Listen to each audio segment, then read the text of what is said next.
Chapter 10. Griffin Rapport. Twilight jumped as the door to the Orange's apartment slammed shut in her face, and she took a few dazed steps back. That was sudden, she thought aloud. I'm fearful that a pattern is starting to emerge, Solaire added. Well, let's hope it doesn't stick. Twilight frowned uneasily. They stood in the hallway, unsure of what to do.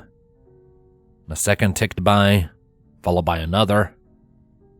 Twilight shifted on her hooves and looked up to Solaire. Rather, she tried to, but the brim of her hat was making it difficult to look so far up. Do you think they'll let us in? Shouting erupted from inside the apartment, fierce enough to cause both warriors to stagger back in shock. I would hardly think it so, Solaire admitted disappointedly. I fear we may not be welcome here after all. Twilight chewed on her lip as she stared at the door. This definitely presented a problem. If what Applejack said was true, then they were already in the heart of the city. They would be at a disadvantage without a place of refuge, and Applejack was their expert of the land. She shook her head. They didn't have time for this. It was clear from the shouting that they wouldn't be welcome here, even if Applejack convinced her aunt and uncle to open the door. With the Manhattan Guard on high alert for them, they couldn't afford to stay out in the open like this. Come on, let's go back to Applejack's trailer, Twilight offered. We can wait in there while we think of a plan to find Evening Twinkle. She moved past her companion and walked back down the hallway. I think we still have some food left in the... Yike! She cut herself off with a yelp. The Griffin from before had returned, and she was blocking their path. Twilight took a step towards Solaire, who had already taken a defensive step forward. He reached into the folds and curtains draped around him and felt for his talisman, the sole means of protection he allowed himself to carry, although he prayed he wouldn't have to use it. You two sure are talking a lot about Eve, the Griffin noted. Her tone was threatening. Twilight almost missed what she had said because of it. Eve? Twilight replied hesitantly. Wait, do you know Evening? The Griffin frowned. Who's asking? Twilight winced from the harsh tone, but she gathered her nerves and took in a breath, as Solaire had taught her to do before all her speeches. I'm Twilight Sparkle, she introduced herself. And this is my friend Solaire. Never heard of you, the Griffin deadpanned. Twilight flinched. Well, our quest is rather new, all things considered, Solaire offered, hoping to diffuse the tension in the air. Perhaps word of our travels hasn't spread as far as we thought. We are the Warriors of Sunlight. The Griffin snorted. Warriors of Sunlight, huh? That's a cute name. Which one of you two came up with that gem?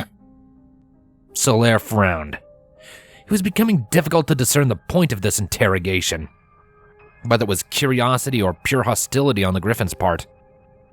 What could they have possibly done to offend her so? Twilight, on the other hand, was becoming slightly more than annoyed. What's your problem? She demanded. Did you just stalk us so you could insult us? We're practically on the same side. Hey, don't assume you know what I want, the Griffin snapped. My problem is that the guard here started cracking down harder than normal on us Griffins lately, and it's all thanks to these two rebels that are supposedly stopping by.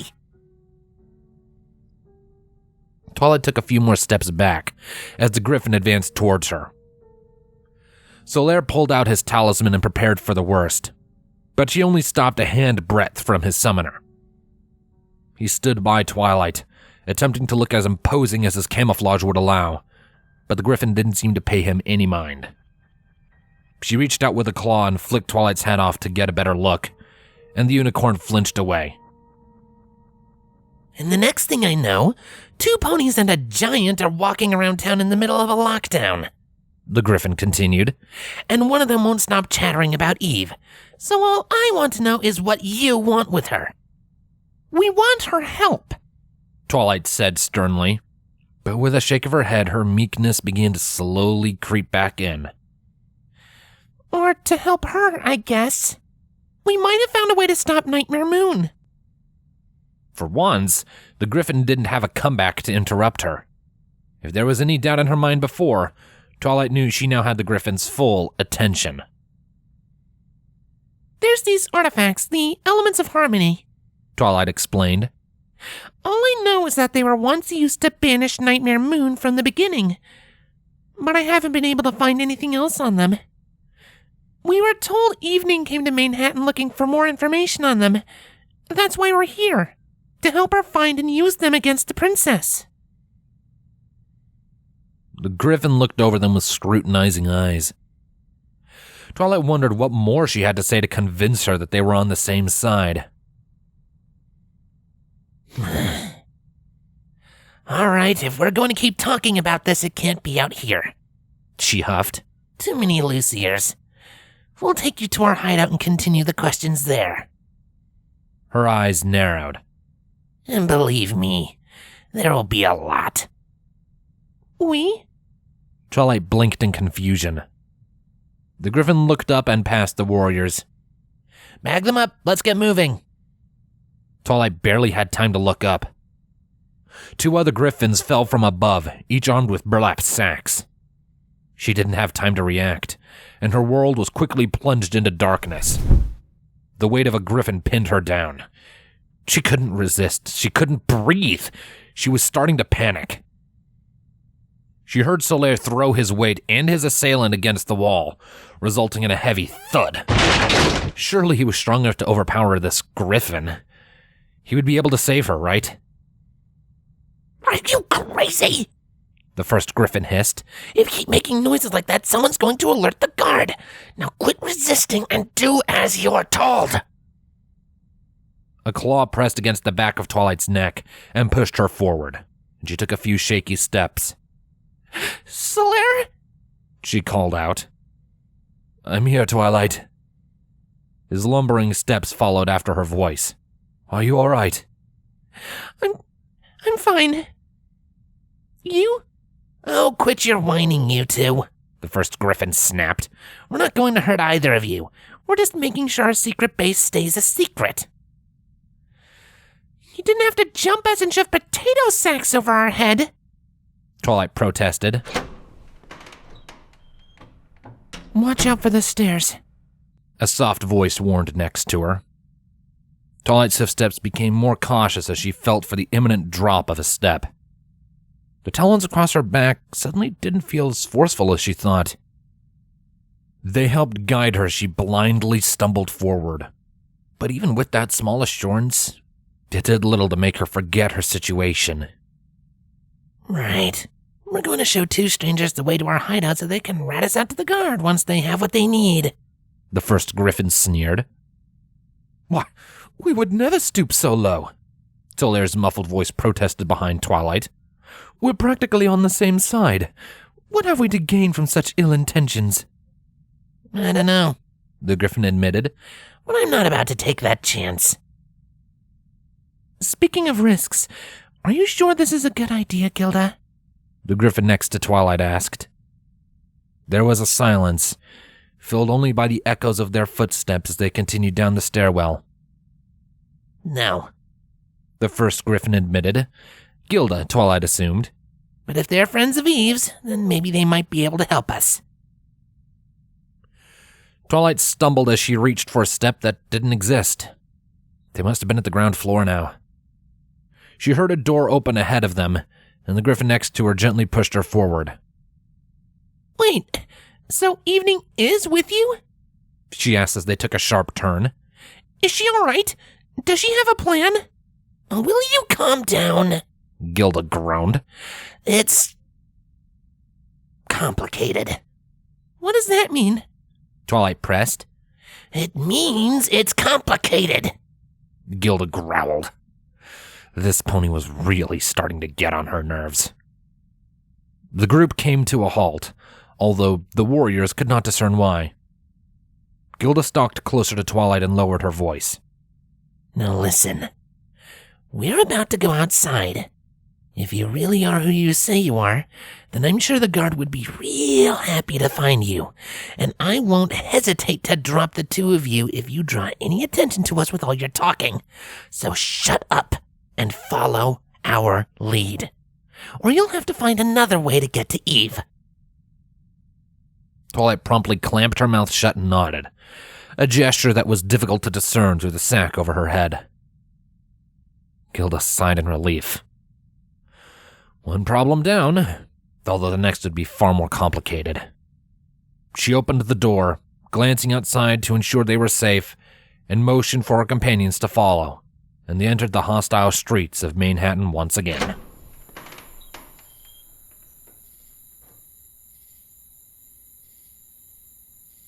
They must have been walking for well over an hour. Twilight tried to make sense of whatever she could during their journey for her own sake. Understanding the situation always brought her some small comfort. It wasn't long before they were lowered into the sewers. It had to be the sewers, Twilight was sure of it. The sound of metal grinding against cobblestone rang in the air after they briefly paused, and the Griffins lifted and carried them far lower than the street they were originally on. It was then she learned the names of the other Griffins, as the one leading Solaire, Galahad, needed assistance picking him up.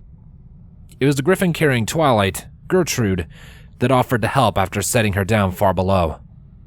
They sounded as though they were struggling against Solaire's weight, but Twilight was relieved to hear his feet safely land next to her. A rotten stench hung in the air, one Twilight was unfortunately familiar with from so many years ago. It penetrated the sack around Twilight's head, suffocating her as it clung to it. She tried counting the turns to keep her mind off the smell, but as they came few and far between, she had resort to counting steps. But the nausea was too overwhelming to be ignored. She had to focus to keep it down as she mindlessly marched forward, and even then, there were more than a couple of close calls. After what felt like an eternity, they came to a stop, and Twilight heard the sound of metal scraping against stone once again. The Griffins lifted them up, and Twilight's heart soared even higher at the thought of finally being away from the putrid smell of the sewers. The stench had seeped deep into her mask, though, and even though her hooves had returned to the surface, the fresh air could not save her. She stumbled blindly ahead as the claw eased her forward. Twilight coughed. How much further until we're there? She pleaded. Hey, quiet! Gilda hissed. This district is supposed to be abandoned. We're close, I promise. Gertrude whispered into her ear. Watch your step through the doors. Before Twilight could ask, a piercing, rusty screech filled the air. What did I just say about being quiet? Gilda demanded. The wind must have caught it, Galahad sarcastically lied. Honestly, when was the last time we had to walk someone in anyways? Just shut up and get them in. Twilight nearly tripped when she entered what must have been the doorway. The ground lifted up a half step and changed to tile. Solaire sounded as though he struggled with the transition too, but Twilight was comforted to know he was right behind her. They continued further in a few paces before coming to a stop. All right, Gilda sighed. A silent message was relayed, and the sacks over the warriors' heads were thrown away. Welcome to what's left of the Griffin Rebellion. They were inside an old, desolate factory. A film of dust and grime covered the floor and machinery, long abandoned. There wasn't another soul in sight. Not on the floor, not along the catwalks that lined the walls, or the offices they led to. Twilight looked around in confusion. But I don't see. Her voice trailed off as her eyes trailed up, and her heart skipped a beat. They sat in the rafters, looking down upon them like vultures. Twilight's tongue became stuck in her throat. She had never seen so many griffins in one place.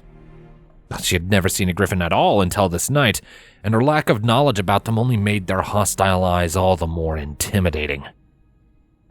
Despite her fear, though, one fact stood out above all the rest. There were so few of them. One leapt downwards with a heavy beat of his wings and landed before them. He was large.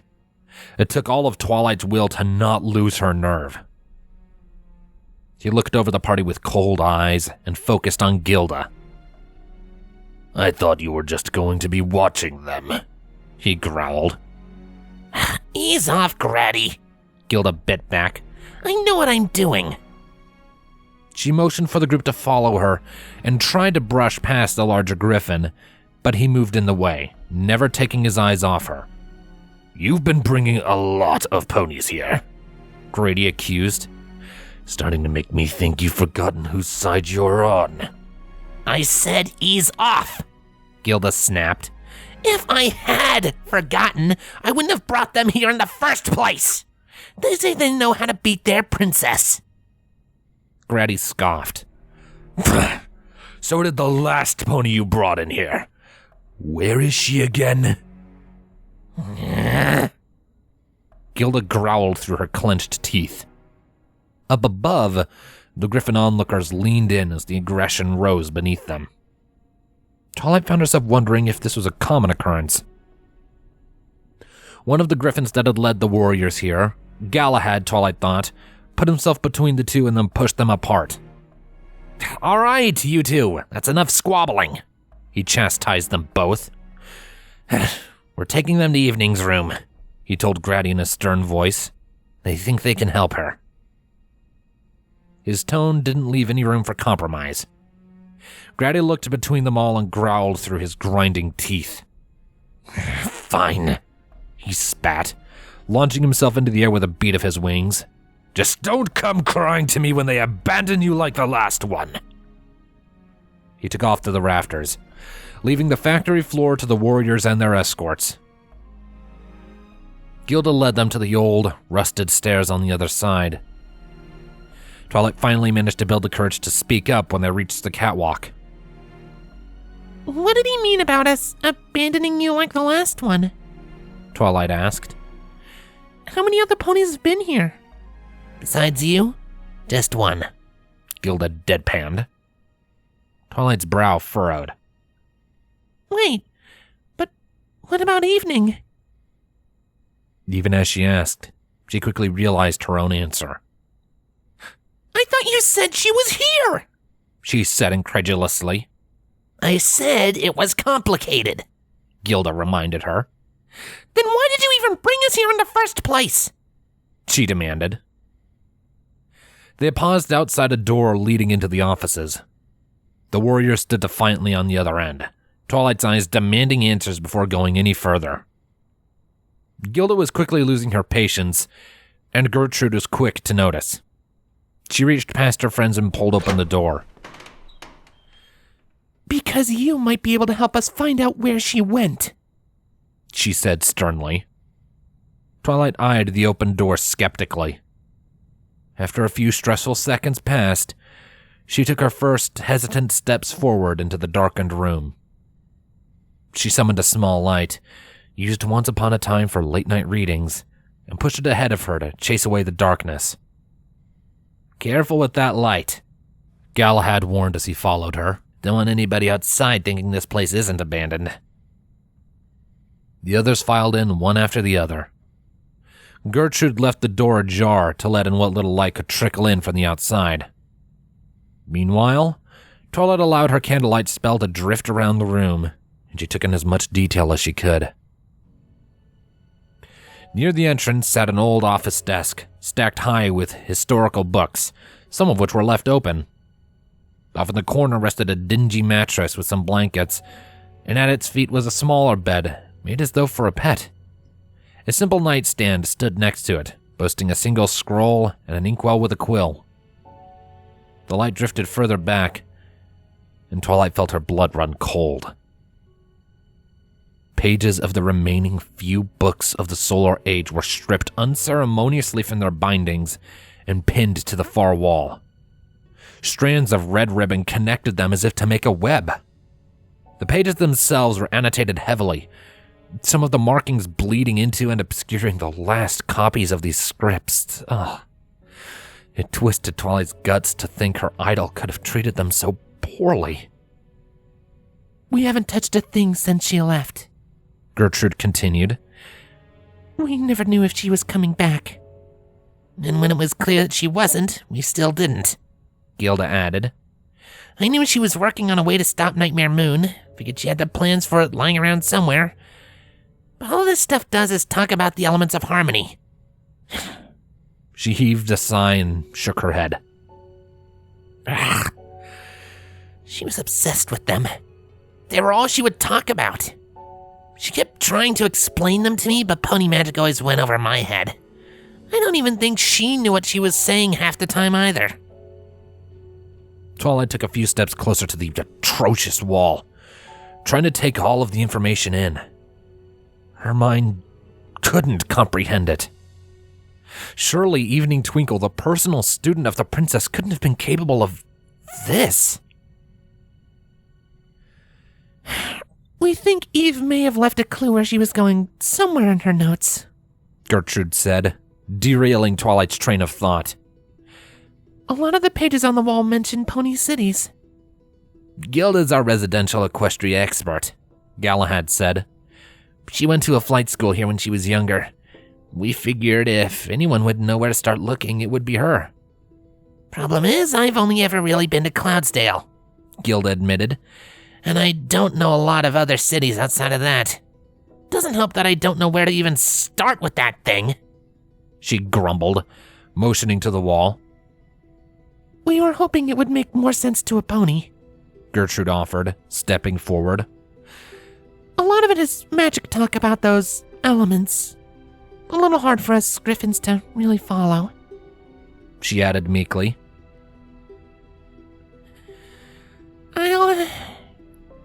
I'll see what I can do, Twilight said uneasily, looking back to the wall. As she inspected it more closely, it began to dawn on her. This was more than torn pages and string on a wall. It was Evening's thoughts, laid out before her. The annotations and writing within the margins were her own notes. It was as though she had a window into the mind of the princess's personal student. I'll definitely see what I can do, Twilight repeated, this time with more vigor. As Twilight studied the wall, Solaire gave her her piece. After all, magic was her domain. Far be it from him to pretend that he could help. He turned to the Griffins, their captors turned hosts, with newfound interest.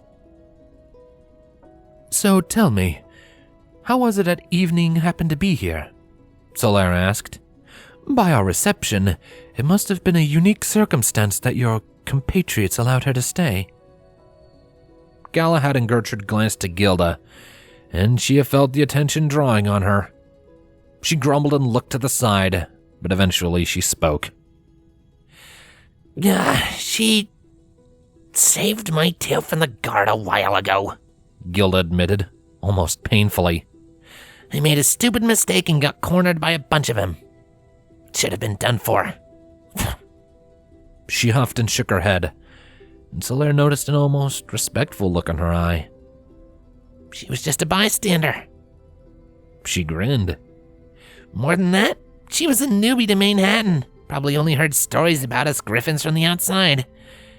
But she came to my help anyway. Turned out she was sympathetic to our cause. A pony. Crazy, right? Never would have thought one of them would have the spine to stand up to their princess. She blinked and looked past the giant to Twilight. No offense. The unicorn looked away from the wall and saw all eyes were on her. Huh? Gilda paused and rolled her eyes. Anyways, you really helped turn the fight, she continued. Magic is a lot less annoying when somebody on your side starts slinging spells around. She knew how to handle herself in a fight, too. Took down 5 guards all by herself. Funny, last time you said she took down 7, Galahad jabbed. I said we took down 7. Gilda bit back. And she only got the first 2 because it was a sneak attack. Solaire chuckled to himself over their bantering, and Gilda was reminded of her audience. But yeah, afterward she spilled the beans on her whole life story. Said she was a student under your last princess or something, and she was looking into a way to overthrow Nightmare. She just needed a place to lie low for a while to do some research. Figured I owed it to her to take her here. Granny wasn't too happy about that, though, Gertrude added. She looked to the side and rubbed her foreleg with a claw. There used to be a lot of ponies in our resistance, and a lot more griffins, too. We trusted them. We thought we were all on the same side. But then the guard kept finding our hideouts, and more griffins kept getting captured. Gertrude had a grim look in her eyes, Solaire noted. She let out a disappointed sigh. Turns out, some of the ponies were snitching on us to save their own flanks. But Eve was different, Gilda interjected. I could see it in her eyes. She was tough as nails and just as sharp. Even better, she had a plan and the will to go through with it, and she knew she needed our help. But then she suddenly disappeared like the others. Well, there was some unrest between our brothers and sisters, Galahad explained. How could she have vanished without anyone knowing? Solaire asked. Surely someone must have spoken to her as she departed. That's just it, though. She teleports. A lot, Gertrude answered. Normally, she would always tell Gilda if she was going somewhere. This time, she just vanished without a word. I think I found something. Gilda's expression had been growing more and more sour as they continued talking about Evening's disappearance, but Twilight's announcement had pulled everyone's attention. They gathered around her as she leaned into the wall, foreleg standing on the desk as she read aloud. There are 6 elements of harmony, but only 5 are known. Kindness, laughter, generosity, honesty, and loyalty. The 6th is a complete mystery. It said the last known location of the 5 elements was in the ancient castle of the Royal Pony Sisters. It is located in what is now... A lump formed in her throat as she tried to say the last 3 dreadful words. The Everfree Forest.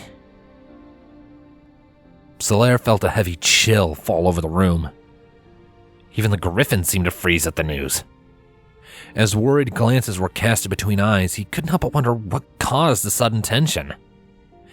After all, they knew where these mystical elements were located and, by extension, Evening Twinkle. Twilight sensed his confusion, and she looked to him with dreadful eyes. They say when Nightmare Moon came back, she found a fortress in the Everfree Forest. She made it the capital, and the whole area is now called Everfree. Her mind was running 1,000,000 miles per hour.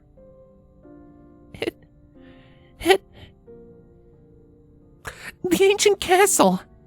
It must be the same one she found. She must have known the elements were there, that they were the only things that could stop her. She probably has them under heavy guard. I've heard the stories too, Galahad added. That forest is like a natural barrier surrounding the castle. It's full of feral animals, wild beasts. To try and reach the castle without the aid of a fully armed escort is a death wish. But that didn't stop Eve from going, Gilda interjected, though the usual confidence in her voice was shaken.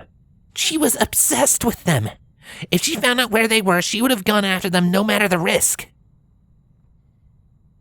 She hesitated, realizing what she was saying. She needs our help, she said sternly. We need to go after her before she puts herself into more trouble than even she can handle. Maybe that's why she left without telling us. Gertrude meekly piped up. Going to the castle would be dangerous. Maybe she didn't want any of us to get hurt. Hurt? Ha! Gilda scoffed. She knows I can handle myself in a fight. Shoot, she even came to us for help. Why would she leave without any? As the Griffins began to bicker amongst themselves, Twilight stepped down from the desk, her mind in a daze. Solaire reached after her to help as she walked away from the wall, but the Griffins came in between and impeded his progress. Twilight was feeling lightheaded. How could she have not thought of this? Possibly the most powerful artifacts in Equestria from all she had read, powerful enough to defeat Nightmare before. Why did she think the tyrant wouldn't try to keep them under lock and key after her return? She tried to gather in her surroundings, to tame her reeling mind, and her eyes fell upon the nightstand next to the bed. More specifically, the single scroll resting on it. Curiosity took over, and she summoned it towards her and opened it, eager to put her mind to something else. As her eyes scanned over the paper, she realized it was more than an ordinary scroll. It was a letter. More importantly, it was a letter to Evening. Guys! She read it over a second time, confirming that she understood just what it was in her hoof. Guys! Twilight called again, and the Griffins quickly silenced their bickering. She looked up to the group and saw all eyes were on her. She swallowed the anxiety that was building within and cleared her throat. Listen to this. Evening, it appears you were correct about the artifacts. They were right under our noses the whole time. If only we had known before the Summer Sun celebration. I have a plan, although I would prefer it be spoken face to face. There are some finer details I know you would do better at perfecting. Meet me in Ponyville. The mayor's on our side. Do you remember the old library you stayed at? She's promised to keep it vacant for your return. I'll visit once every weekend until you arrive. Regrettably, my circumstances prevent me from coming more frequently, as I'm sure you're well aware. Your faithful friend. Ponyville. Twilight thought aloud. She looked up to Solaire and the Griffins. She must have gone to Ponyville. This letter makes it sound like she had an informant there. Something itched in the back of her mind. She looked at the letter more curiously. But how did she get this? I thought the Manhattan Guard looked through all the mail entering the city. Dunno, Gilda offered with a shrug. I always figured it was a pony magic thing or something. We never gave her anything. Twilight frowned. She wasn't familiar with any magic used to transport letters. Although that wasn't to say it was impossible. Perhaps it was just a branch of teleportation magic. Although as fascinating as that was, she never could understand its intricacies. But there was no doubt in her mind that it was elementary to the personal student of the princess. So where is this Ponyville anyways? Gilda asked, cutting off Twilight's train of thought. She looked back down at the letter, as if there were some hidden direction she had missed. I don't know, she admitted. It sounds familiar, but I don't know why. Gilda's look made it obvious she wasn't satisfied with the answer, but she knew she couldn't press anything more out of the unicorn. Solaire folded his arms across his chest and hummed, tapping his foot on the dusty floor. The name did sound familiar, even to him. There had to be a reason for it. Wait, was it not Applejack who said it was once her home? He announced. He looked to Twilight and her eyes widened. You're right, she did. Maybe she can take us there. She brought a hoof to her face and shook her head. We left her at the apartments, she sighed. And she just got back to her aunt and uncle. We can't ask her to leave so soon. Well, either she's leaving or you two are going to be wandering around Equestria asking for directions, Gilda pointed out. She started moving to the door. You two stay here. I don't want Granny thinking you two are running off to tattle on us. I'll find your friend and bring her back here. Then we can all get out of this stupid city and take the fight to your princess. Wait, you want to come with us? Twilight asked cautiously. Gilda huffed and paused at the door. Are you kidding? Your princess is the only reason the Griffins united for the first time since our last king. She's why we all came here in the first place. And now the only reason we're stuck in this town is because of that same stupid sense of pride and unity. Nobody wants to leave our brothers and sisters behind to rot in some cells, but there's not enough of us to break them out. The way I see it, we're all going to be joining them one way or the other unless your princess falls. And if you ponies have a secret weapon that'll take her down, I want in on it. And you can count me in too, Gertrude added. Galahad put a claw on her shoulder and nodded. And me. Twilight looked up to Solaire. Their party surely was growing, and there was no mistaking the conviction in the Griffin's eyes. Very well, Solaire smiled. Far be it from us to turn down an offer of help. Welcome to the Warriors of Sunlight. Twilight nodded. I refuse to go by that. Gilda groaned. We're working on the name as soon as I get back with your friend. Galahad, Gertrude, keep an eye on these two. Last thing we need is Granny to think. She cut herself off, and her eyes narrowed as she concentrated. Did you hear that too? Galahad asked. Gertrude shook her head. That didn't sound good. What? Twilight strained her ears, but silence covered the room like a blanket. What are you talking about? I can't hear anything. Shh! There it was again. Gilda cut in. Another second ticked by, and she looked up to the other Griffins. On the roof, now. It was a simple command, and her partners wasted no time in following her. The warriors stumbled after them, still at a loss to what caused the sudden tension. Twilight saw Griffins hovering around the unfinished windows of the atrium, their hushed murmurs feeding the uneasiness in the air. Twilight and Solaire raced across the catwalk to the stairs on the other side. The Griffins were faster than them. By the time they had reached the stairs, the Griffins had already reached the top. Already, Twilight thought she could hear the mysterious noise that had every pony else on edge. A distant sound, unfamiliar. It was enough to make her blood curdle. Manhattan's moonlit skyline greeted them as they burst through the final door. The Griffins stood waiting at the edge of the roof, peering deep into the city. When the warriors joined them, they heard the sound again. A roar.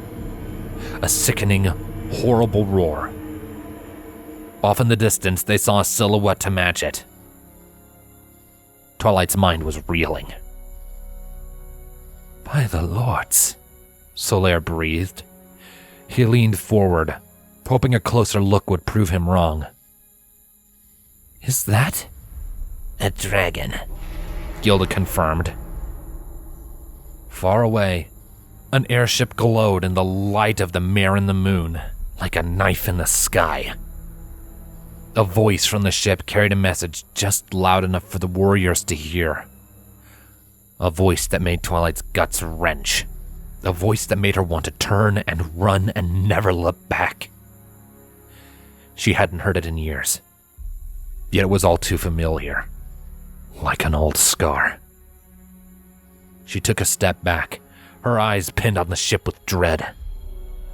She had to get out of there. The voice chased her. She retreated back inside, hanging over her like a haunting memory, carrying the same message looped over and over and over. Attention, citizens of Manhattan. Remain calm and stay indoors. 2 terrorists are suspected to be in the area. For your own safety, do not attempt to interfere with Her Majesty's Royal Guard as they work, lest you are confused as a rebel sympathizer. If you see any suspicious activity, notify the Guard immediately.